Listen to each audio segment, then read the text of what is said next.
অমিত শাহ তোপ দাগলেন এসআইআর নিয়ে। তৃণমূলকে তো কমিশনকে জঘন্য ভাষায় আক্রমণের অভিযোগ অমিত শাহের।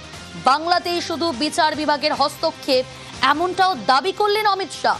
অন্য কোন রাজ্যে এসআইআর বিচার বিভাগের হস্তক্ষেপ নেই এমনও বললেন, এমনও দাবি করলেন কেন্দ্রীয় স্বরাষ্ট্রমন্ত্রী। আবির রয়েছে আমার সঙ্গে সরাসরি। আবির, এসআইআর হওয়ার থেকেই আমরা দেখছি তৃণমূল সুপ্রিমো মমতা বন্দ্যোপাধ্যায় বারবার সরব হয়েছেন এবং নির্বাচন কমিশন যে কিছু জায়গায় ব্যর্থ তাও প্রমাণ হয়েছে। বিচার বিভাগের দায়িত্ব গেছে। আজকে অমিত শাহ কোথাও গিয়ে, আগে থেকে একটা অ্যাডভান্টেজ পাচ্ছিল তৃণমূল কংগ্রেস, আজকে অমিত শাহ কোথাও গিয়ে সেই পাল্টাই কোথাও জবাব দেওয়ার চেষ্টা করলেন? কারণ অলরেডি যে অভিযোগ সামনে এসেছে তার পরিবর্তে নির্বাচন কমিশন যে ব্যর্থ সেটা প্রমাণও হয়েছে।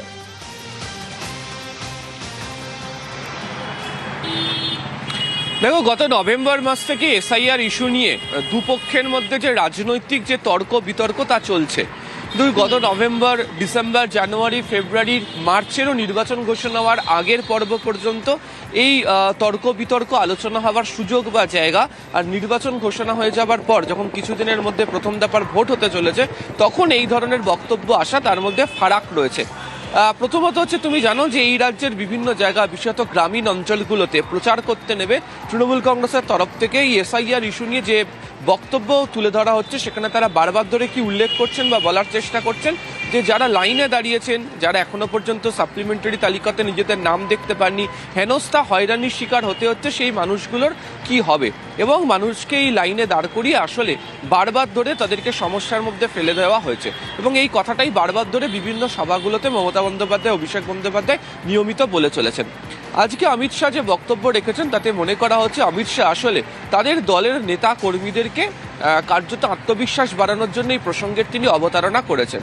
তার কারণ হচ্ছে, আবার যদি আমরা একটু পিছিয়ে যাই তাহলে দেখব হচ্ছে শ্রমিক ভট্টাচার্য, শুভেন্দু অধিকারী, দিলীপ ঘোষের মতো বিজেপির একাধিক নেতারা তারা কি বলেছিলেন যে এখানে এসে জ্ঞানেশ কুমার, এখানে এসে নির্বাচন কমিশনের যারা শীর্ষ আধিকারিকরা আছে তারা দেখে যান। এবং এটা ঠিক যে বিজেপির একাধিক নেতাও বিভিন্ন সময় তারা উল্লেখ করছেন বা পরিস্থিতি আঁচ করে বলছেন যে বিভিন্ন জায়গাতে যেভাবে মানুষজনকে হেনস্থার সামনে যেতে হয়েছে, লাইনে দাঁড়াতে হয়েছে, হয়রানির মধ্যে পড়তে হয়েছে, তাতে মানুষজন স্বাভাবিকভাবেই কিছুটা বিরক্ত হয়েছে। এই বিরক্তির প্রকাশ থেকে নিজেদেরকে কার্যত মোড় ঘোরানোর জন্য, রাজনৈতিক অবস্থান থেকে ঘোরানোর জন্য আজকে তিনি এই প্রসঙ্গের অবতারণা করেছেন, ঘুরিয়ে অন্যভাবে, যাতে তাদের দলের যারা নেতাকর্মীরা রয়েছেন তারা রাস্তাতে নেবে অন্তত প্রচার কার্যের ক্ষেত্রে বিশেষভাবে ব্যস্ত থাকেন। দ্বিতীয়ত হচ্ছে যে আজকে অমিত শাহ যখন এসআইআর অনুপ্রবেশের প্রশ্ন নিয়ে তিনি যখন কথা বলছিলেন, সেই প্রশ্নের মধ্যে ছিল হচ্ছে অনুপ্রবেশের ইস্যু। যে অনুপ্রবেশের ইস্যু নিয়ে তিনি উল্লেখ করেছেন যে সীমান্ত সুরক্ষায় নজর দেওয়া হয়নি, এখানে বেড়া দিতে দেওয়া হয় না, জমি দেওয়া হয় না।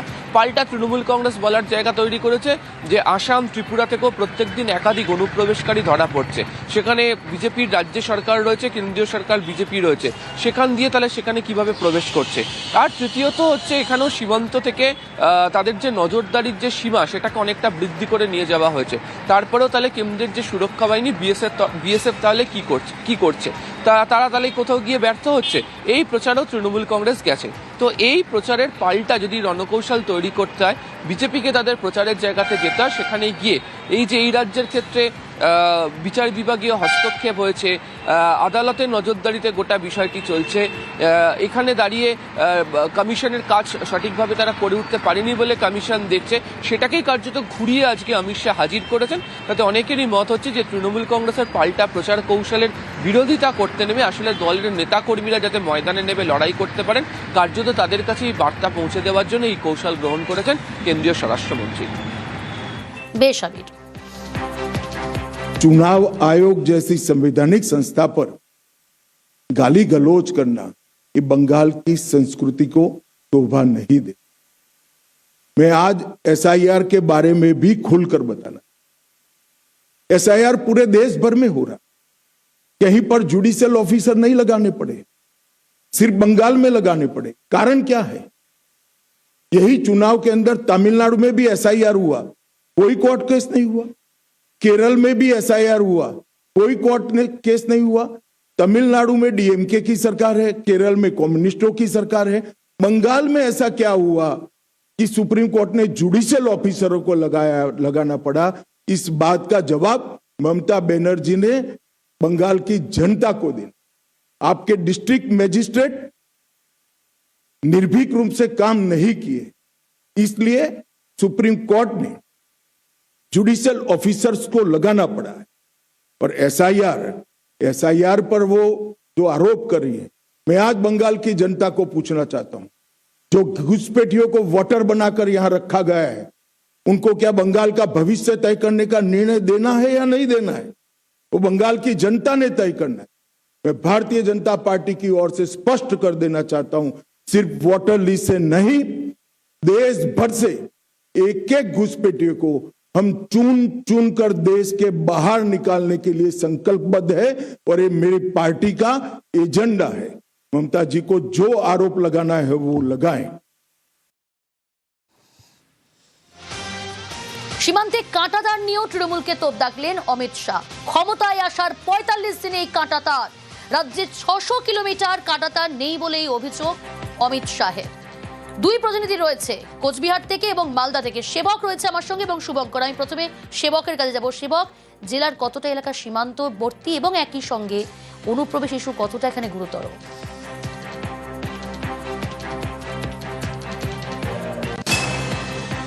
দেখো, মালদা জেলাতে সব মিলিয়ে ভারত বাংলাদেশের মধ্যে কাঁটাতার মানে সীমান্ত রয়েছে সব মিলিয়ে ১৭২ কিলোমিটার। এর মধ্যে ২৭ কিলোমিটার এলাকা রয়েছে যেখানে এখনো কোনো রকম বাউন্ডারি হয়নি।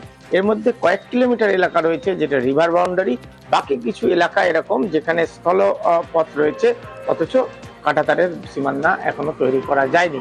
এই নিয়ে এই যে অনুপ্রবেশ গত কয়েক বছরে তুলনামূলকভাবে কম হয়েছে এমনটা বলছেন সীমান্ত পাড়ের বাসিন্দারা।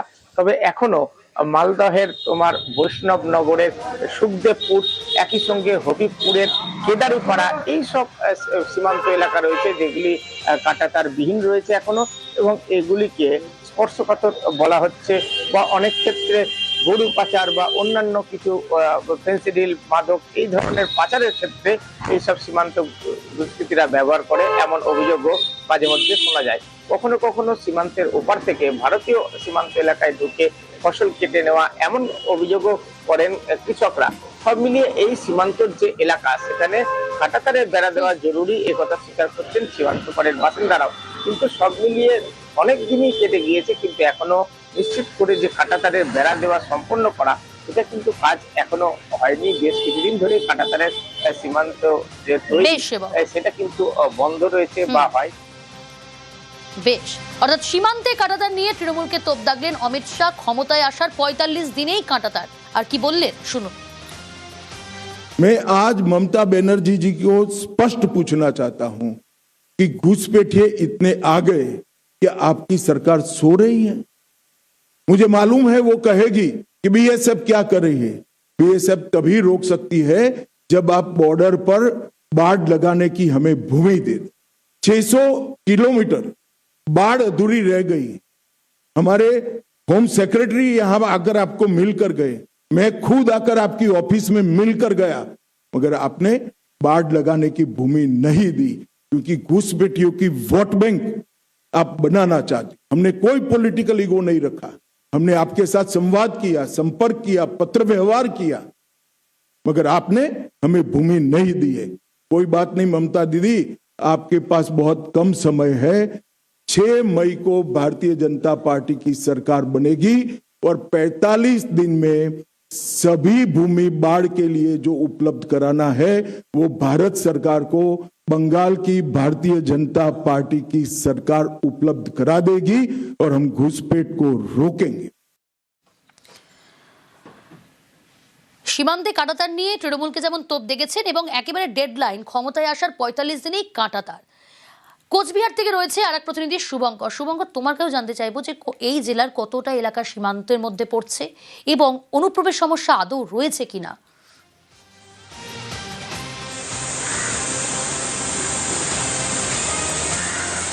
হ্যাঁ দেখো, তোমাকে জানিয়ে রাখি কোচবিহার জেলার কিন্তু একটা বড় অংশ, প্রায় ৫০০ কিলোমিটার ভারত বাংলাদেশ সীমান্ত রয়েছে এবং এই সীমান্তে অন্তত ১০০ কিলোমিটার এলাকা রয়েছে যেখানে কোনো কাঁটাতারের বেড়া নেই। তার মূল কারণ হচ্ছে সীমান্ত এলাকা দিয়ে কিছুটা নদী গিয়েছে এবং কিছু কিছু সীমানাগত সমস্যার কারণেও কিন্তু কাঁটাতারের বেড়া দেওয়া যায়নি। আর সেই সব এলাকা দিয়ে কিন্তু পাচার কার্য চলে, গরু পাচার যেমন হয় তেমনি মানুষ বা অনুপ্রবেশের মতো ঘটনাও ঘটে। বিগত দিনগুলো কিন্তু তৃণমূল সহ বিরোধীরা কেন্দ্রের বিজেপি সরকারের বিরুদ্ধে অভিযোগ করেছে যে যেহেতু বিএসএফ সীমান্তের পাহারাদার দায়িত্বে, বিএসএফের মদত ছাড়া কিন্তু এরকম পাচার বা অনুপ্রবেশ ঘটানো সম্ভব না। যদিও বিজেপি বারে বলেছে যে রাজ্য সরকার যদি জমি অধিগ্রহণ করে দেয় তাহলে তারা সেখানে কাঁটাতার দিতে পারে এবং সেই নির্বাচনের আগেই কিন্তু অমিত শাহ এ রাজ্যে এসে সেই তৃণমূলকে চাপে রাখার জন্য সেই অস্ত্রকেই হাতিয়ার করলেন এবং যেটা বললেন যে যদি বিজেপি ক্ষমতায় আসে তাহলে কিন্তু ৪৫ দিনের মধ্যেই এই যে খোলা সীমান্ত রয়েছে সেই সীমান্তে কিন্তু কাঁটাতার দিতে পারবে, এমনটাই কেন্দ্রীয় স্বরাষ্ট্রমন্ত্রী অমিত শাহ দাবি করেছেন।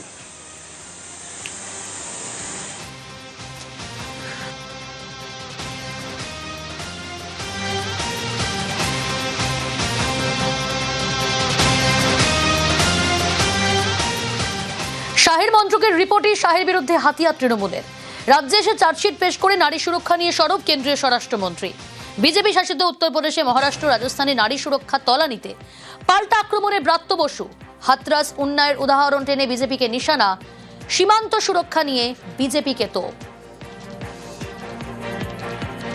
বিচারক এবং দাগী অপরাধী যখন একই আসনে বসে তখন যে অবস্থা দাঁড়ায়, আজকের এই চার্জশিট দেওয়া তারই প্রমাণ।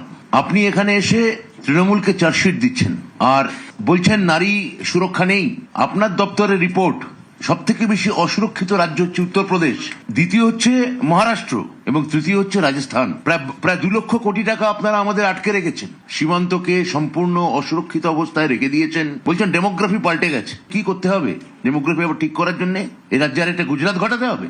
মণিপুর নিয়ে একটা কথা বলছেন না কেন? ব্রিজভূষণ নিয়ে একটা কথা বললেন না কেন? উন্নাও, হাতরাস এই নিয়ে চুপ কেন? পাহেলগাঁওতে পর্যটক বৃন্দ মারা গেলেন, তাদের সুরক্ষা কে দেখবে? আপনাদের ইন্টেলেকচুয়াল প্লেজার হবে বাংলা দখল করলে। সমস্ত কিছু গেরুয়া রঙে চুপিয়ে দিয়েছেন। বাংলাকে পারেননি, বাংলাকে পারবেন না। এখানে নারী শক্তিরই জয় হবে। বাংলার এসআইআরে ফের নতুন ভোটার তালিকা। প্রথম তালিকার পর দ্বিতীয় তালিকা দিতেও মাঝরাত, দ্বিতীয় সাপ্লিমেন্টারি দিতেও রাত 11টা পার। কমিশন ওয়েবসাইট ও অ্যাপে তালিকা দেখা যাচ্ছে। দ্বিতীয় সাপ্লিমেন্টারি তালিকায় প্রায় 12 লক্ষ বিচারাধীনের নিষ্পত্তি হয়েছে। সোম ও শুক্রবার মিলিয়ে প্রায় 22 লক্ষ বিচারাধীনের তালিকা প্রকাশ করেছে কমিশন। গতকালের তালিকায় নাম বাদ 35 থেকে 40%। প্রথম সাপ্লিমেন্টারিতে 10 লক্ষের মধ্যে প্রায় 4 লক্ষ নাম বাদ। 60 লক্ষ বিচারাধীনের মধ্যে এখনো পর্যন্ত 37 লক্ষের নিষ্পত্তি হয়েছে। নিষ্পত্তির পর গত 2 দফায় 22 লক্ষের নাম প্রকাশ। 15 লক্ষ নামের নিষ্পত্তি হলেও এখনো তালিকা প্রকাশ করেনি কমিশন। ফলে 60 লক্ষের মধ্যে এখনো মোট নাম প্রকাশ বাকি 38 লক্ষের। তালিকা গতকাল বেরিয়েছে স্যার, মানে আপনার কাছে কোনো না আমি রাফলি শুনেছিলাম দুটো তালিকা মিলিয়ে প্রাইস 22 লাখ হয়েছিল। দুটো তালিকা মিলিয়ে মানে গতকাল তাহলে 12 লাখ বেরিয়েছে, এটা শুনলাম আমি। সাপ্লিমেন্টারি প্রকাশ হলেও ট্রাইব্যুনাল কবে? সাপ্লিমেন্টারিতে নাম বাদে কবে থেকে আবেদন? বিজ্ঞপ্তির পরেও ট্রাইব্যুনালে দেরি। সুপ্রিম নির্দেশে 19 অবসরপ্রাপ্ত বিচারপতিকে দায়িত্ব। 19 অবসরপ্রাপ্ত বিচারপতিকে জেলা ভিত্তিক দায়িত্ব। কবে থেকে কাজ নির্দিষ্টভাবে জানে না কমিশনও। ট্রাইব্যুনাল যেটা আছে এটা পাবলিক ডোমেনে আছে কি অনারেবল জাজেস যেটা আছে ওটা লিস্ট এসে গেছে আপনার চিফ জাস্টিস থেকে, ইসিআই ওটা নোটিফাই করে দিয়েছে। ওদের যে বি রেনিউমারেশন হবে, ইয়ে হবে, ও হবে, যেটা বি বলেছিল হাইকোর্ট ওটা ইসিআই মেনেছে। নাম্বার 3 যেটা চালু করার জন্য মেন জিনিস আছে আপনার কোথায় হবে ওটা। তো স্টেট গভর্নমেন্ট 4টা জায়গা দিয়েছিল, হাইকোর্ট থেকে টিম গিয়েছিল, 5টা জায়গা দেখে আসছেন। দেখা দিয়ে পরে উনি আজকে রিপোর্ট দিয়েছেন। 3 মেম্বার কমিটি যে সুপ্রিম কোর্ট যে হাইকোর্ট জাজেস আছে ওরা ডিসাইড করবে কি এদের মধ্যে কোথায় আমরা করব কি नहीं করব। ভোট বাক্স পাহারা দেবে আত্মারা, পরিকল্পনা করে নামবাদের অভিযোগ মমতা বন্দ্যোপাধ্যায়। এসআইআর আতঙ্কে একের পর এক মৃত্যু। ভোট বাক্স আত্মারা পাহারা দেবে বলে হুঁশিয়ারি মমতা বন্দ্যোপাধ্যায়। ভোটার লিস্টের নাম কাটার দল অধিকার আছে? এতদিন বাংলায় থেকে আপনাকে প্রমাণ দিতে হবে লাইনে দাঁড়িয়ে আপনি এদেশের নাগরিক কিনা। ইলেকশনের আগে পরিকল্পিতভাবে মানুষের নাম বাদ দেয়া, 220 জন মানুষ মারা গেছে। ভোট বাক্সে তাদের আত্মারা পাহারা দেবে, ভোট বাক্স আপনাদের সব চক্রান্ত ব্যর্থ হবে। আজ পর্যন্ত পাবলিক জানতে পারলো না কার নাম লিস্টে আছে, কার নাম লিস্টে নেই। যাদের নাম লিস্টে নেই তাদের জন্য তো আমাদের ট্রিব্যুনালে যেতে হবে, আমরা বিনা পয়সার লয়ার দেবো, আর আমাদের কর্মীরা বুথে বুথে ক্যাম্প করে সেগুলোকে সংগ্রহ করবেন। চিন্তা করবেন না, আমি জানি এদের বজ্জাতি, এরা চায় সব ভোটারদের নাম কেটে দাও, শুধু বিজেপি থাকবে আর কেউ থাকবে না। দেশটায় শুধু একটাই দল থাকবে, শুধু বিজেপি খাবে আর কেউ খাবে না। নাম বাদে বিজেপিকে তো মমতার, এসআইআর এর ষড়যন্ত্র করে নামবাদের অভিযোগ। দিল্লি থেকে বিজেপিকে তাড়ানোর হুঁশিয়ারি মমতা বন্দ্যোপাধ্যায়। বিজেপি হামলা করে মানুষের ভোট থেকে নাম কাটছে, 1,20,00,000 লোকের নাম বাদ দিয়েছে। আসলে আগে জিজ্ঞেস করবেন, এই আমার ভোট কাটার অধিকার তোমাদের কে দিল? তোমরা ঠিক করবে আমরা এখানে থাকবো কিনা, তোমরা ঠিক করবে আমরা এদেশের নাগরিক কিনা। লজ্জা করে না? জুমলা দল মানুষের নাম কেটে ভোট কেটে ডিটেনশন ক্যাম্পে পাঠিয়ে বাংলা থেকে তাড়িয়ে দেবে? আমি আপনাদের বলে যাই, একটা লোককেও তাড়াতে দেব না।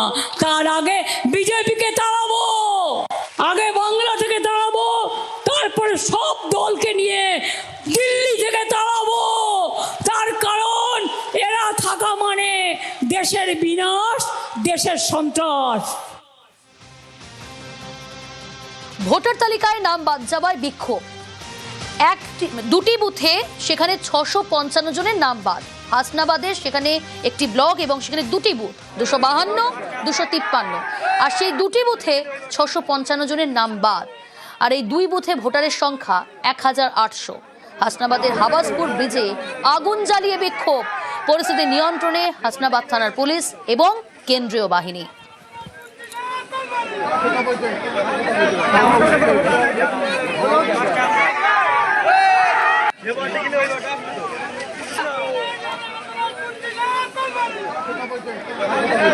মানে বর্তমান ইয়ারও থেকে শুরু করে এবং এই যে আপনার ইলেকশন কমিশনারের এই যে খামখেয়ালি মত, এই খামখেয়ালি মতের বিরুদ্ধে আজকে আমরা এখানে বিক্ষোভ প্রদর্শন করছি। এর যা ডিলিট হয়েছে প্রায় 95% হচ্ছে সংখ্যালঘু সম্প্রদায়ের ভোট।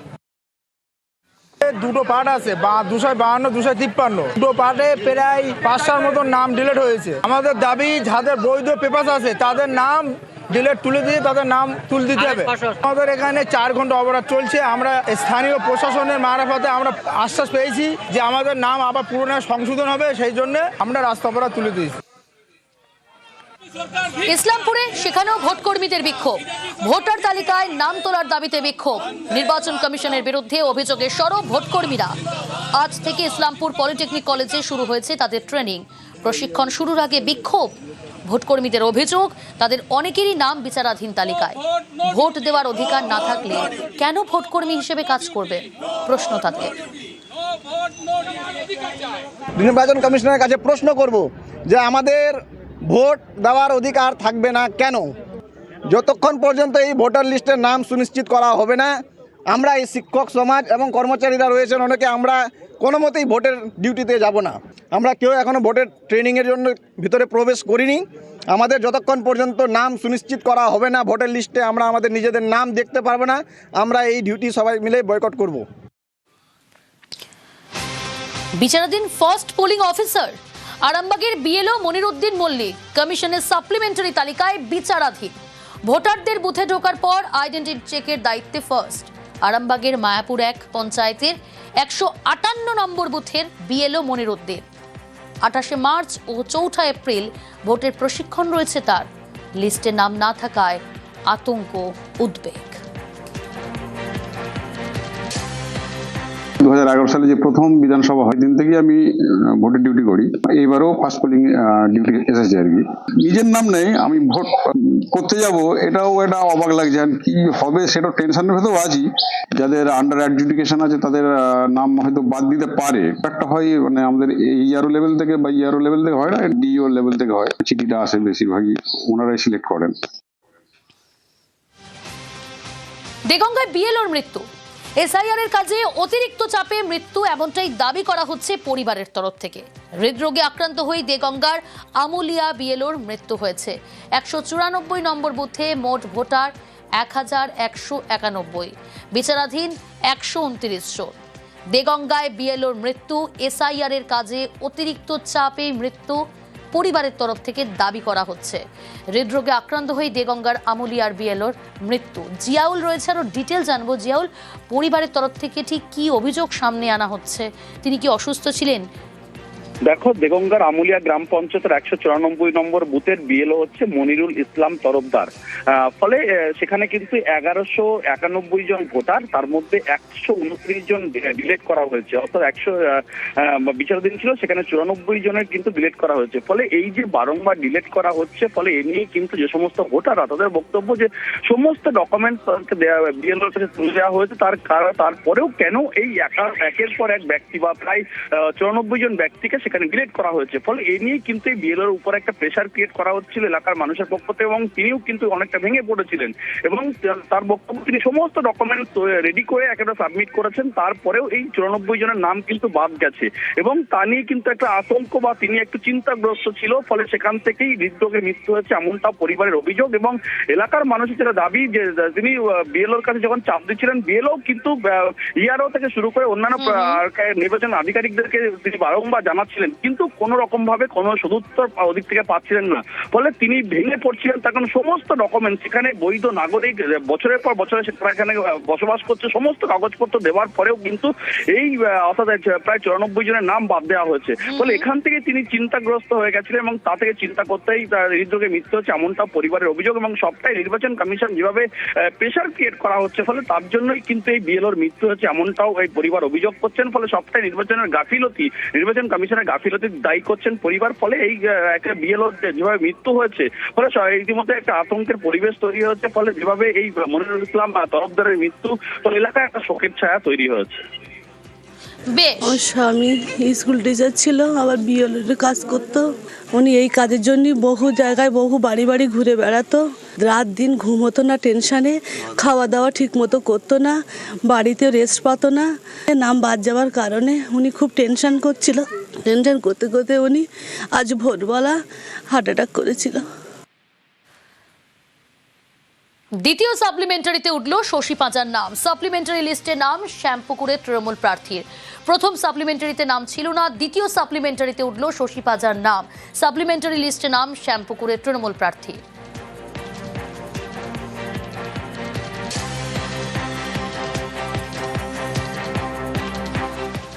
সাপ্লিমেন্টারি এই যে লিস্ট 2তে অ্যাডজুডিকেশনে অ্যাপ্রুভালের ক্ষেত্রে আমার যে 209 পার্ট আছে, সেটাতে একমাত্র আমি আমার নাম দেখলাম। কজন ডিলিট হয়েছেন, কজন আছেন লিস্টে, ওই তালিকাটা আমরা প্রিপেয়ার করছি। সুপ্রিম কোর্ট বলেছিলেন যে যদি কোনো ভোটার ডিলিশন হয়, তাহলে ওই ভোটারের অধিকারের মধ্যে পড়ে, তাকে জানতে হবে, ও জানতে চাইবে, এবং তাকে জানানো হবে যে আপনি কেন ডিলিটেড হলেন। সেটা নিয়ে তাকে অ্যাপেলেট ট্রাইব্যুনাল মুভ করতে হবে। কে ডিলিট হলো, কে রইল, তার সঙ্গে ভারতীয় জনতা পার্টির কোনো মাথা ব্যথা নেই। শুভেন্দুর অফিস নিয়ে চিঠি তৃণমূলের। ভবানীপুরে শুভেন্দুর অফিস নিয়ে চিঠি, নির্বাচন কমিশনে চিঠি সুব্রত বক্সির। শুভেন্দু অধিকারীর অফিস নিয়ে চিঠি তৃণমূলের। ভবানীপুরে শুভেন্দু অধিকারীর অফিস নিয়ে চিঠি সুব্রত বক্সির নির্বাচন কমিশনে। চিঠিতে কি উল্লেখ করা হলো জানবো, ডিটেল জানাবে আবির রয়েছে আমার সঙ্গে টেলিফোন লাইনে। আবির, কমিশনের দৃষ্টি আকর্ষণ করা হয়েছে গোটা বিষয়টি নিয়ে। তাদের বক্তব্য যে হাইকোর্টের নির্দেশ ছিল, পুরসভার নির্দেশ ছিল, সেই নিষেধাজ্ঞাকে উপেক্ষা করেও সেখানে ইলেকশনের অফিস তৈরি করা হয়েছে। তাহলে যে কোনো একটি রাজনৈতিক দলের তরফ থেকে কোনো প্রার্থী যদি এরকম ভাবে তার একটা দলীয় অফিস তৈরি করেন, এক্ষেত্রে দাঁড়িয়ে যে নিয়ম শৃঙ্খলা মানার কথা বলা হচ্ছে, সেই নিয়ম শৃঙ্খলা কোথায়? ফলে এই পরিস্থিতি যেন কমিশন গোটা বিষয়টি বিবেচনা করে, তারা যেন পরিস্থিতি সম্পর্কে যথাযথভাবে রিপোর্ট নেয় এবং কেন ওখানে অফিস তৈরি করতে পারা যাবে না সে ব্যাপারে কমিশনের তরফ থেকে গোটা বিষয়টি দেখে রাখা হোক। এই প্রসঙ্গে তিনি চিঠি দিয়েছেন নির্বাচন কমিশনের কাছে, এমনটাই তৃণমূল সূত্রে খবর। বেশ,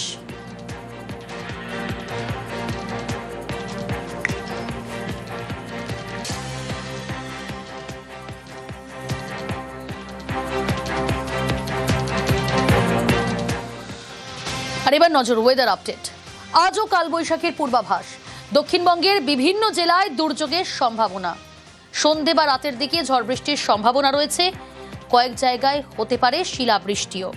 নদিয়া, মুর্শিদাবাদ, বীরভূমে ঝড় বৃষ্টি পূর্বাভাস, শিলাবৃষ্টির সম্ভাবনা বীরভূম এবং মুর্শিদাবাদে। উত্তরবঙ্গেও ভারী বৃষ্টির সতর্কতা হাওয়া অফিসের। রবিবার, সোমবার ঝড় বৃষ্টির সম্ভাবনা কমবে। আজও সম্ভাবনা রয়েছে বজ্রবিদ্যুৎ সহ হালকা থেকে মাঝারি ধরনের বৃষ্টিপাত, কোথাও কোথাও দমকা হাওয়া। আগামীকাল থেকে অনেকটাই কমে যাবে বৃষ্টিপাত। আর 31 তারিখে গিয়ে আবার একটু বিক্ষিপ্ত বৃষ্টিপাতের সম্ভাবনা থাকছে বজ্রবিদ্যুৎ সহ। আজ এবং কাল 2 থেকে 4 ডিগ্রি মতো দিনের তাপমাত্রাটা কমে যাওয়ার সম্ভাবনা রয়েছে। পরবর্তী 4-5 দিনে প্রায় 3 থেকে 5 ডিগ্রি মতো দিনের তাপমাত্রা বেড়ে যাওয়ার সম্ভাবনা রয়েছে। পশ্চিমের জেলাগুলোর তাপমাত্রা আরও খানিকটা বেশি থাকবে কলকাতা থেকে। উত্তরবঙ্গের জন্য আগামী 24 ঘন্টায় ইন্টেন্সিটি কিছুটা বেশি থাকার সম্ভাবনা রয়েছে। তাপমাত্রা উত্তরবঙ্গের জন্য আজকের দিনটা বেশ খানিকটা কমে যাবে মেঘলা থাকার কারণে। তবে তাপমাত্রা বৃদ্ধি যেটা বলা হচ্ছে মেনলি দক্ষিণবঙ্গে বেশি বাড়বে।